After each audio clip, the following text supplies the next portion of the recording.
Okay, so you want to learn some really cool stuff, right?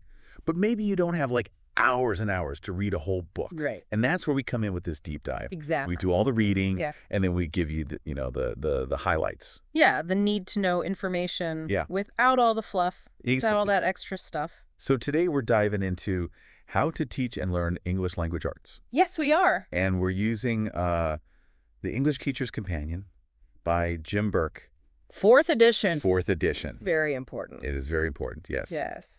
So this book, it's basically a guide for English teachers. Right? Yeah. That's the target audience. Yeah, but I think there's a lot in it Oh, absolutely. for anyone I think so. who's interested in learning and understanding. Yeah. Anyone who wants to be a better communicator. Yeah.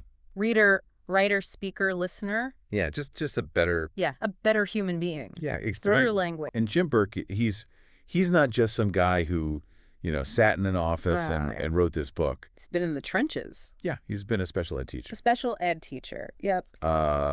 Peace Corps, volunteer, Peace Corps high school teacher. high school teacher, Mm-hmm. involved with AP English National Board for Professional Teaching Standards, and even, Common Core standards through PAR CC. wow, Yeah. that's a lot. He's done a lot. Yeah. He's been there and done that, so So he knows his stuff. yeah. So what are we trying to do in this deep dive? What are we hoping to accomplish? Well, I think we want to pull out some of those really key strategies from the book. Yes. And maybe a few unexpected insights Yes. about literacy education. Yes, because there might be some things I'm sure. that we haven't really thought about Right. before. Or we just take for granted because it's, we've been doing it a certain way. Yeah, and this book challenges some of that. It does. Yeah. That's So it's about like understanding how we learn, mm-hmm. how we teach, How it's changing. how it's changing. Yeah. And I think most importantly, what really makes a difference. What works? Yeah, when Yeah. it comes to developing strong. What really moves the Yeah, needle Yes, exactly. for kids? Literacy skills. Yes. So where do we even begin with this? With this big old book? Yeah, this huge book. Well, It's pretty dense. it is comprehensive. Yeah. It covers a lot, but I think a good place to start is with the idea that Right. literacy itself Okay. is not this fixed thing. Oh, interesting. Okay. It's not just, you learn to read and write and then you're done. Right. Like, check that box. Yeah. The NCTE, the National Council of Teachers of English, Okay. they talk about literacy as like a set of practices, Okay. cultural and communication practices Mhm. that are constantly changing. So they're evolving. Yeah, they evolve with society and Yeah. technology. So it's not just like reading a book and writing an essay anymore. Right, exactly. So what else is it? Well, think about like how we interact with information every day, Okay. right? We're constantly bombarded with information. Yeah. We're navigating digital environments. Mm-hmm. We're dealing with like multiple streams of information at the same time. Oh, yeah. Think about like your social media feed. Oh, yeah. That's like a fire hose.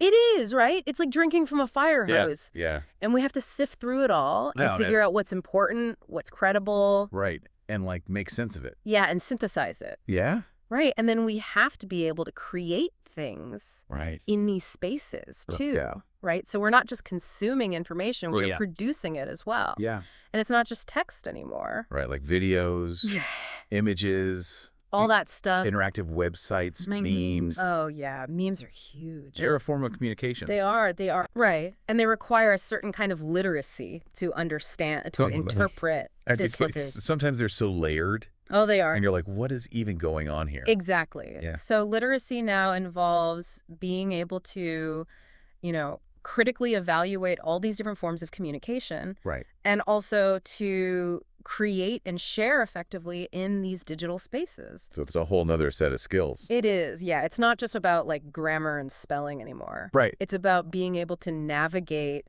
this complex. Yeah, this digital landscape. Yeah, exactly. This digital world that we live in. And that has real world consequences. Yeah. Right? Oh, absolutely. Like when these students, these students who are growing up in this digital world, Yeah. they're going to have to get jobs. Yeah. They're going to have to go to college. Right. And the people who are hiring them and admitting them, Yeah. Are they looking for these skills? they are. They are. And they're actually expressing a lot of concern about this. Oh, yeah. Interesting. Yeah. So reports have shown that like something like 85% of new jobs in the U.S. Wow, 85%. 85% will require some kind of education beyond high school.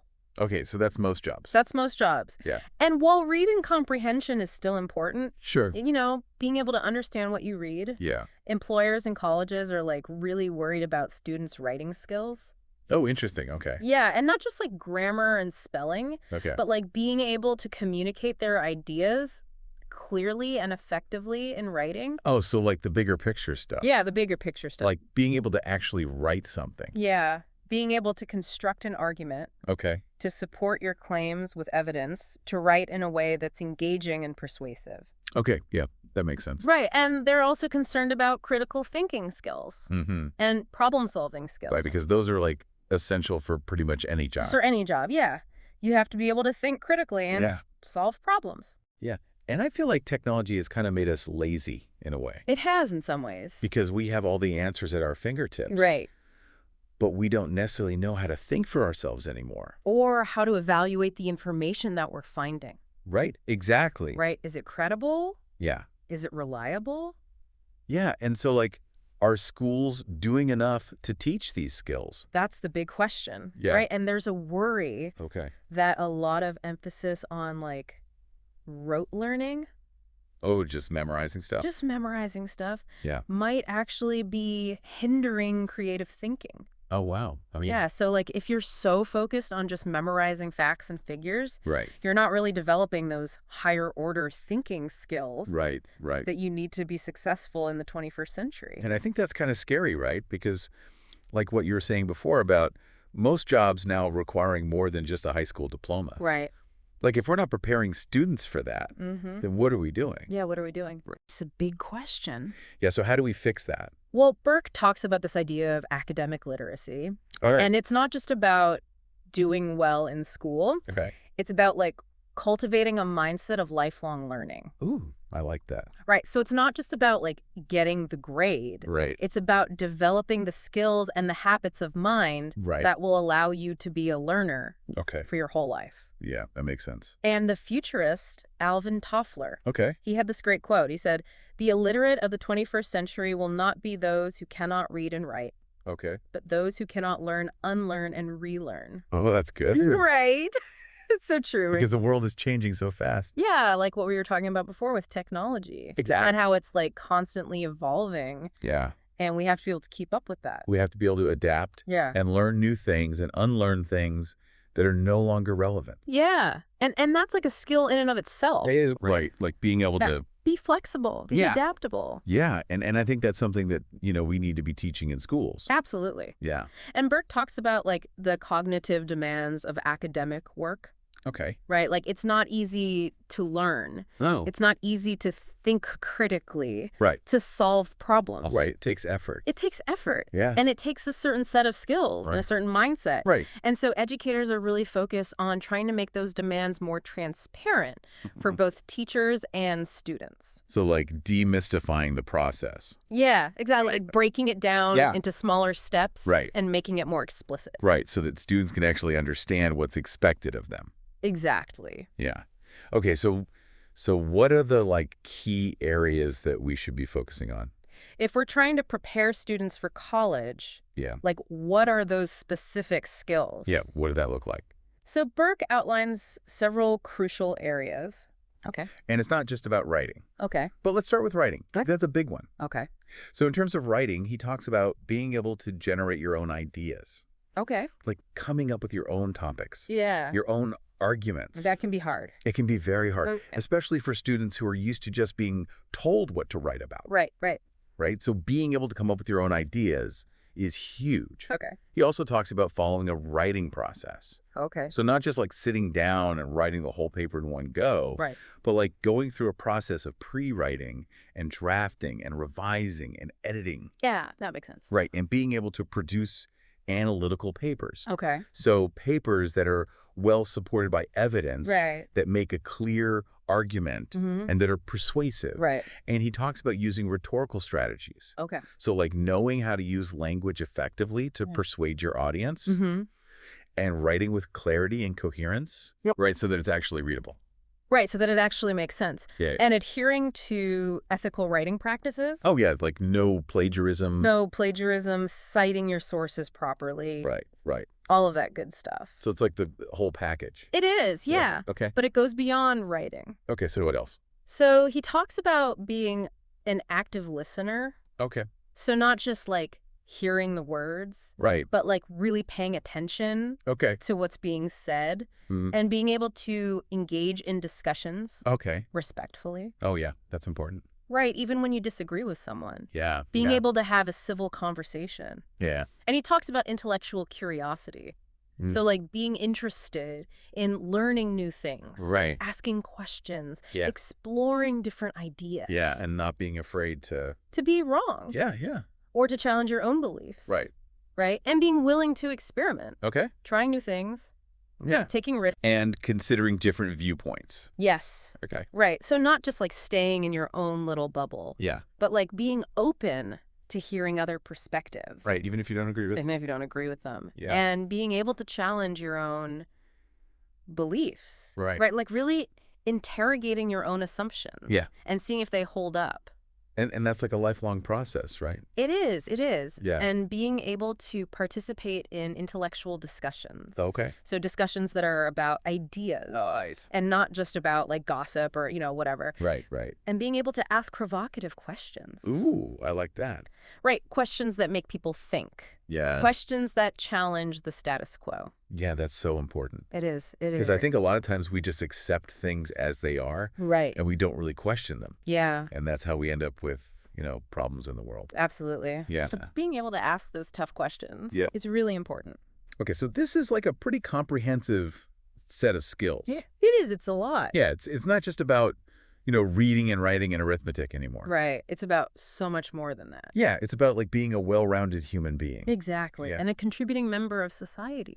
And so how do we even begin to teach all of this? Right. Like it seems overwhelming. It can be. Yeah. But Burke, he gives us some really practical tools and strategies. Okay, well, let's get into those. Let's do it. So what's like the core of his instructional philosophy? Okay, so at the core of his philosophy is this idea that learning Yeah. is a process. Oh. And it's often messy, Okay. and it's not linear, Okay. right? So you don't just like learn something and then Yeah. you're done. It's like you learn something and then you unlearn it, Yeah. and then you relearn it. Right. And it's this constant cycle Right. Yeah, yeah. of growth and development. And mistakes are part of that process. Yes, mistakes are crucial. Okay. He talks about like failure being a necessary part of learning, Okay. right? So it's okay to make mistakes. Yeah. It's okay to not get it right the first time. In Yeah. fact, you probably won't get it right the first time. Right. And that's okay. Yeah. Because that's how you learn. You learn from your mistakes. Right.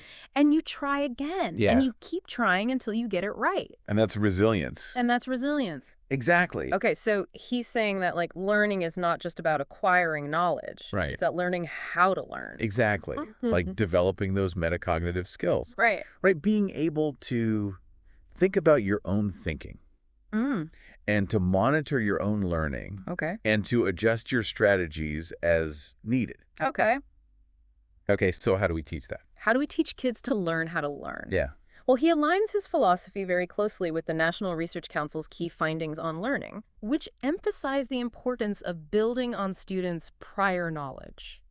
Oh, so like connecting new information to what they already know. Exactly. Awesome. So it's not just about like dumping a bunch of new information on them. Right. It's about helping them make connections between Yeah. what they already know and what they're learning. Yeah, and I think that's something that a lot of teachers forget to do. Yeah. Sometimes we get so caught up in like covering the curriculum Right. that we forget to like actually engage students with the material. Right, and make it relevant to their lives. So, Exactly. yeah. So Burke, he provides a structure for this Okay. called the teaching by design model. Okay. I like that. Teaching by design. Yeah. All right, so what does that look like? So it's a 4-step process. Okay. Plan, teach, assess, adjust. Plan, teach, assess, adjust. Mm-hmm. Okay. So you plan the lesson. Yep. You teach the lesson. Yep. You assess how the students are doing. Yep.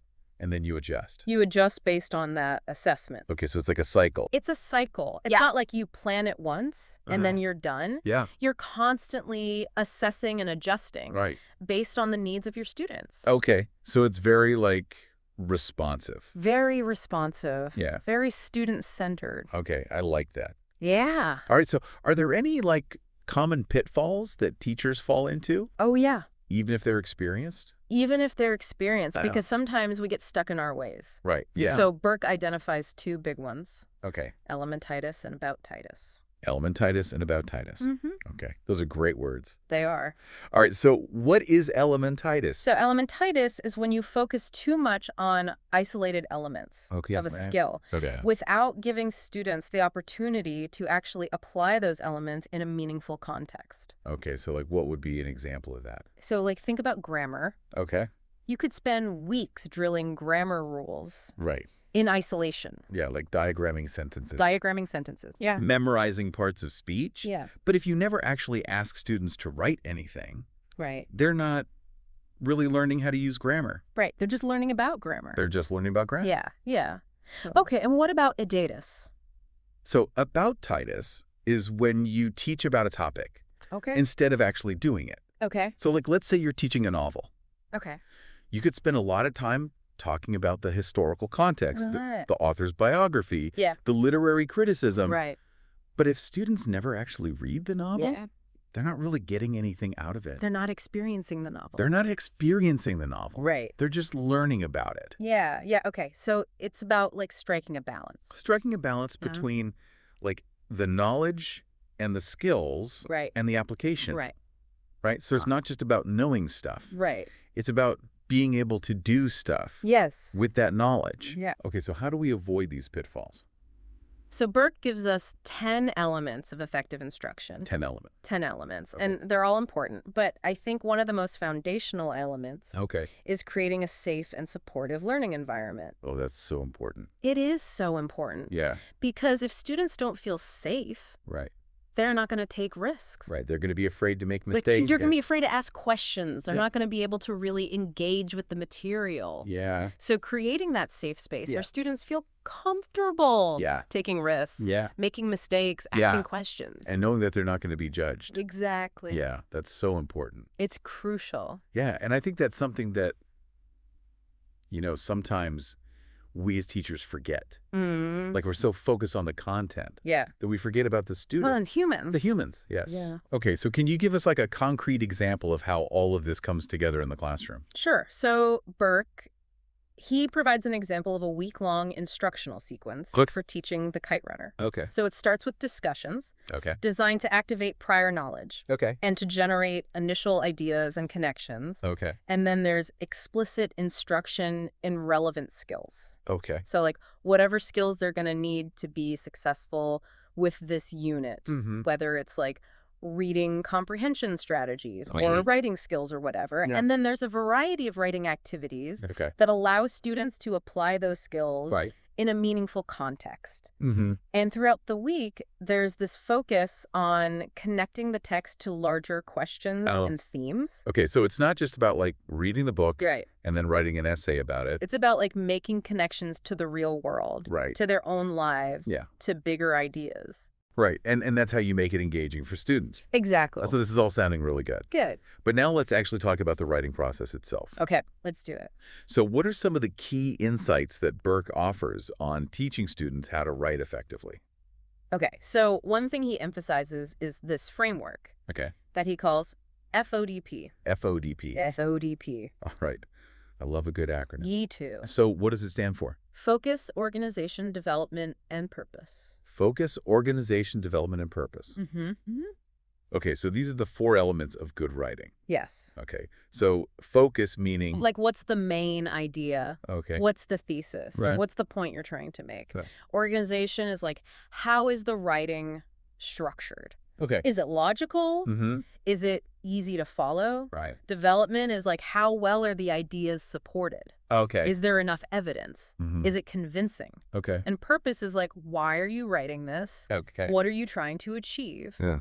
Who is your audience? Okay, so these are all really important things to consider. They are, and Yeah. they apply to any kind of writing. Okay. Whether it's a short paragraph Yeah. or a long research paper Right. or an email Or text message? or text message. Yeah. So it's like a universal framework. It is, yeah. Yeah. And he also talks about common organizational patterns Okay. that writers use, Okay. like chronological order, Okay. cause and effect, Mm-hmm. compare and contrast, Okay. problem and solution. So it's like giving students different ways to structure their thinking. Exactly. Okay. And different purposes for writing. Okay, like to inform. To inform, to persuade, Entertain. to entertain, Yeah. to express yourself. Okay. So like helping students understand that writing can have different goals Right. and that the way you write will depend on what you're trying to achieve. Right. So it's not just like one size fits all. Exactly. Okay. And he outlines the writing process itself Okay. as this sort of recursive process. Okay, so what does that mean?